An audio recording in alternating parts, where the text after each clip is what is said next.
যে আমরা চলে আসছি, খুব কারা করেছে ঘরটি জানি না, এরকম এই যে আমরা দেখতেই পাচ্ছেন চলে আসলাম এখানে।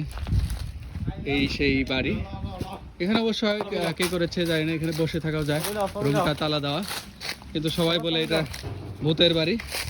আসলে এই যে সবাই এখানে ঢুকে যাচ্ছে, এই যে অনেক এখানে অনেক no no no no no no don't দেখা যাচ্ছে এখানে আসলে দীর্ঘদিন থেকে লক করা আপতাগর কি লেখছে, এখানে ভূত আসে, অনেক কথা লেখা রয়েছে এখানে। আসলে কতটুকু সত্য জানি না, এখানে কেউ ছিলেন, অনেকে ছিলেন, যার ফলে এটা পরিত্যক্ত অবস্থায় আছে।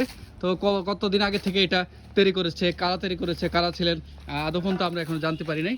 তো এখানে দেখতেই পাচ্ছেন সেলফি উঠানোর বা ফটো সেশনের জন্য সবাই ব্যস্ত, এবং এই যে সবাই এখানে আশপাশে বিভিন্ন কিছু লেখা দেখতেছে। আর এখান থেকে এই বাড়ির নিচে যদি আপনাদেরকে একটু দেখাই, যে আসলে এই যে নিচ থেকে এখানেও প্রায় 1000 মিটার নিচু, এখানে অনেক গভীর, যেখানে আসলে নামা খুব ঝুঁকিপূর্ণ। আপনারা আসলে খুব সাবধানে আসবেন। এখানে আসলে খাগড়াছড়ি খুবই আশপাশের চমকপ্রদ বলে আর কি, আসলে এত দৃশ্য নয়নি ভিরাম যেটা বলে, প্রাকৃতিক সিনারি আসলে খুবই চমৎকার লাগছে এইসব দেখে।